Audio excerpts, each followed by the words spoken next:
Hello, and welcome to Ag Tech Talk, Agribusiness Global's podcast exploring the latest technological innovations, tools, and services moving the crop input community forward. In each episode, we talk with industry experts for their insights on ag tech solutions being developed around the world and how they could impact your business. Whether it's agricultural technology you'll find in the field, in the air, or on a computer or tablet, we'll talk about it here. I'm your host, Dan Jacobs, Senior Editor with Agribusiness Global. Today we're talking with Russ Putland, Executive Vice President, Commercial and General Manager USA for Lavie Bio, and Nir Arbel, Chief Product Officer with Evogene, Lavie Bio's parent company.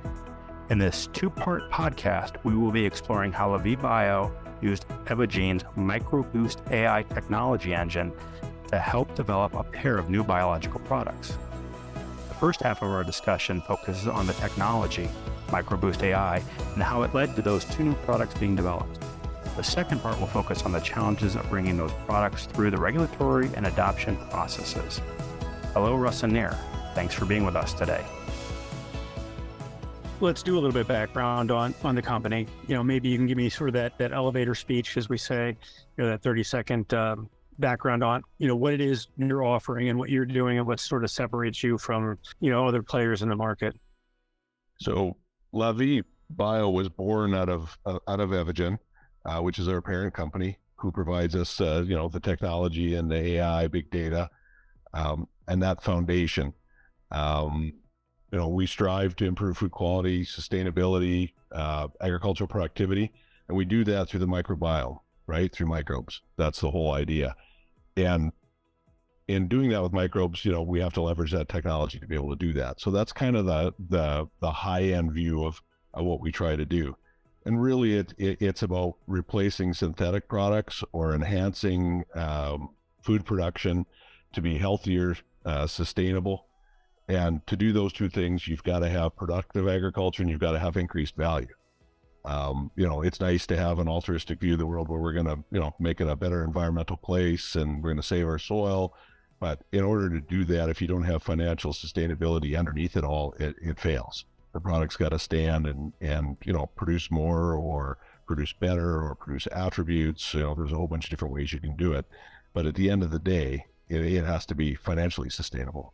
So that's what we strive to do, is put those tools in our producers' hands so that they can grow either more bushels or more targeted bushels or healthier bushels of grain or fruit or vegetables, depending on what market we're in. And then in turn, have the supply chain recognize that value all the way up to the consumer, where the consumer is willing to pay for healthier or better or increased value in the food. The microbiome, I mean, that's we've been hearing so much about that recently. I know we've written stories about it. Where are we in the process of understanding what's there? All the different, pieces, parts that make up that microbiome. Yeah, it's very different than, if you compare it to traditional synthetic chemistry in agriculture or even human health. It's very, very, very different in that, there's billions of microbes, right, in the world. And in the synthetic world, we've run out of groups and active ingredients, and we haven't really seen a bunch of innovation or new since the 80s, to be honest. And now, with being able to tap into these billions of microbes, it becomes more of a challenge to figure out which ones are beneficial. They're there, and we have this wonderful, microbes that do great things, but we need to be able to see them clear so that you can actually make them living factories in a plant. And use them for positive use, right, in a natural way. If I may chime here, I think also the field of microbiome and microbes and understanding it is going at a nascent field. I think it's had a huge leap in the last 10, 15 years. But in terms of life science product development, that's pretty much born yesterday. So I think there's it's a very exciting field. You see a lot of investors interested in the space. You see a lot of companies going into the space. But I think that the true magic of this field is yet to come. There's so much more to learn. There's so much more to understand. And we're really just scratching the surface right now. Okay. Maybe this is a good time then to talk about the solutions that the company is offering. I mean, you mentioned MicroBoost AI. the tech engine. How does that play into what it is that, how the microbiome and in the products you're trying to come up with? Right. So MicroBoost AI is, starting out becoming an engine several years ago when Evogene, decided to use or leverage its know-how and technology in the genomic space. So the basis of MicroBoost AI is the ability to understand genomics, but not as previously Evogene looked mostly at plants, now looking at the microbes and understanding the genomics of the microbes very well. And then what it's challenging when you want to look at the microbial communities is that there's so much information that you need to delve through to really understand what it is you're looking at, what it is you're trying to find. It's truly a needle in the haystack at any given time.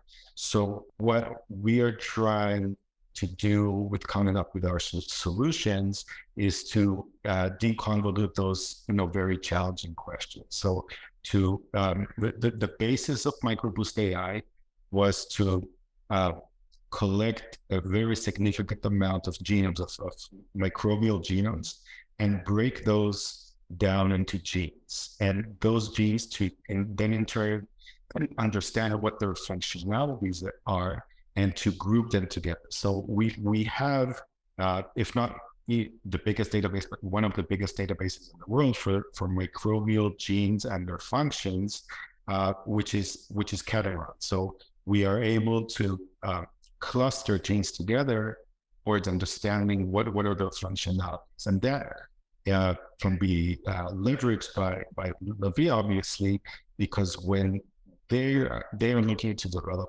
products and discover new microbes, they can utilize these catalogs to try and understand what sort of functionality they're looking for, where does this functionality exist, and in what bacteria within their refrigerators or within the public domain that they can reach out towards, they can find these certain functionalities. So that would be probably, I think, the biggest advantage of MicroBoost AI. And then on top of that, what we can do by understanding the genomics is to run very sophisticated comparisons between different samples or different microbes. And what that allows the scientists to do is to compare and discover new functionalities and the genes related to those functionalities, meaning that if and maybe this is a good example. So Lavie Bio was looking for a long time at what genes would be related to shelf life, which is a non-obvious question, right? So bacteria don't necessarily, or evolution didn't guide them towards shelf life, obviously, but they are, at the end of the day, they do have some sort of shelf life as a product. So what MicroBoost AI was able to do for Lavie was to, once looking at bacteria that had a good shelf life and those that hadn't, was to highlight which genes are most likely to be or provide their microbes or their product with a good shelf life. And that has huge impact when, looking to develop a product as well. Yeah, so you think about the why. Why does that matter? Well, it's a matter of you need the microbes to stay alive while you're using them, right? And to establish and to create that living factory within a plant. Also, from a commercial standpoint, it's pretty nice to have it where you can keep the product for a year and still use it, right? From an inventory management, there's a commercial aspect to that as well as not just a viability, Sure, that makes a lot of sense. I'm sure there are a lot of factors that go into consider, when you're developing a product. And I know, I've heard stories about, well, at least in the traditional synthetic products, it could take, a dozen years, hundreds of millions of dollars.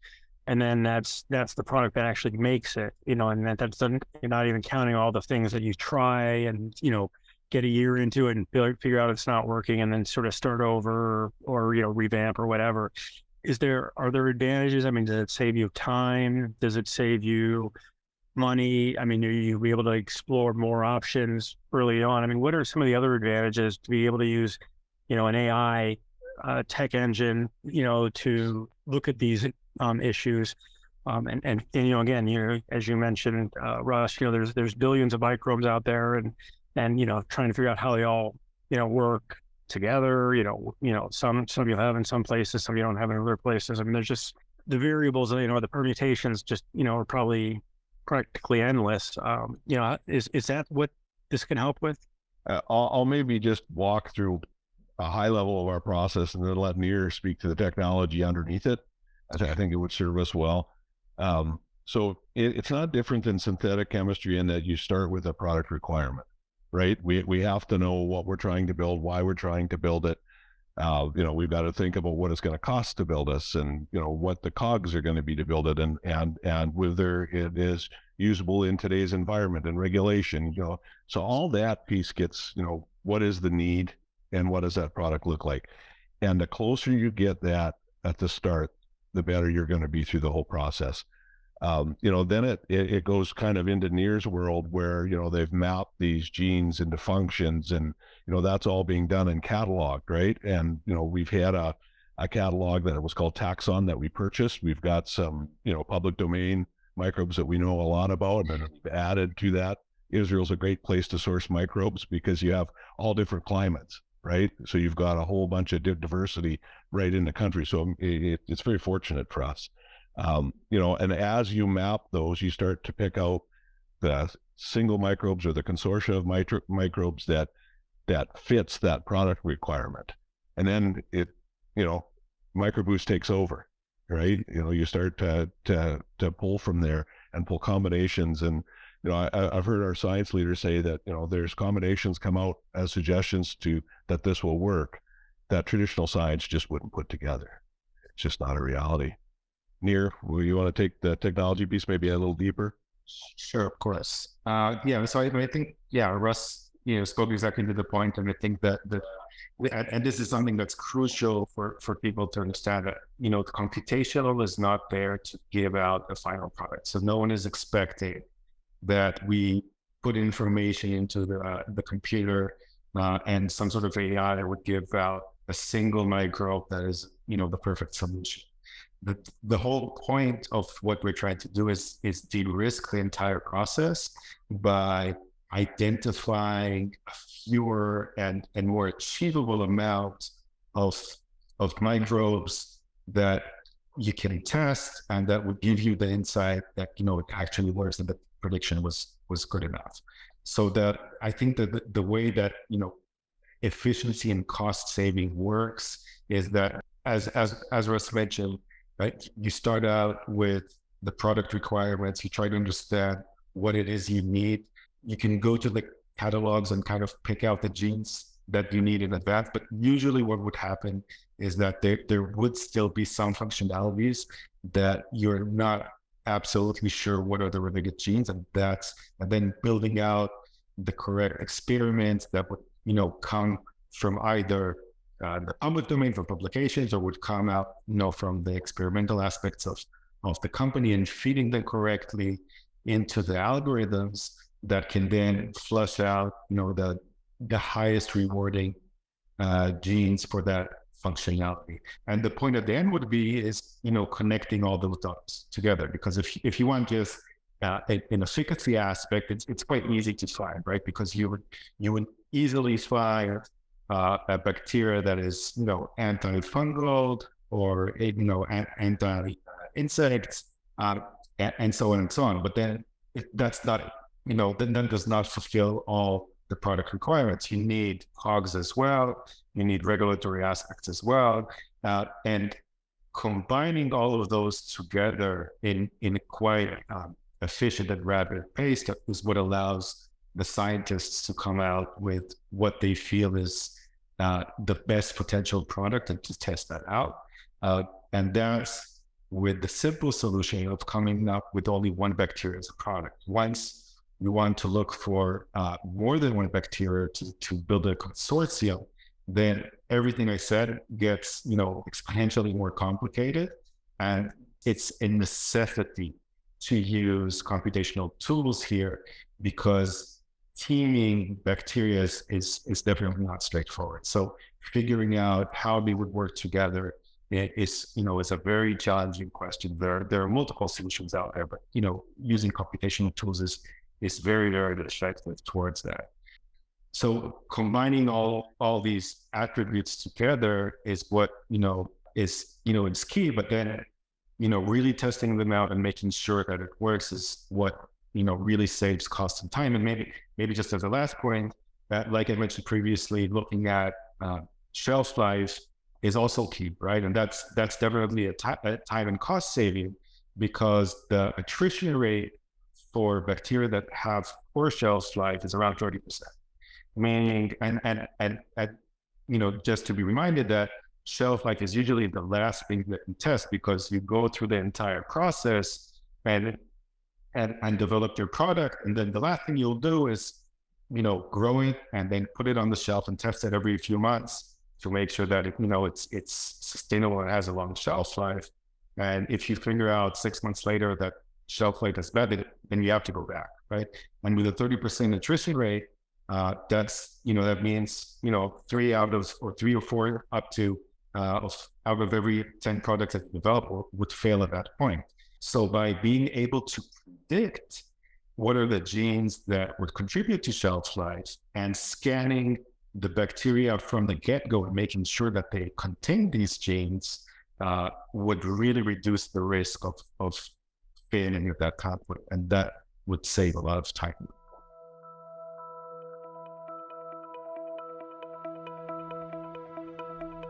Thanks for joining us. The first part of our 2-part discussion with Nir and Russ about how Lavie Bio used technology to develop a pair of biological products the company is hoping to share with growers dealing with pest challenges. Make sure to join us for the second part, where Nir and Russ discuss the regulatory and adoption challenges to bring those products to the market.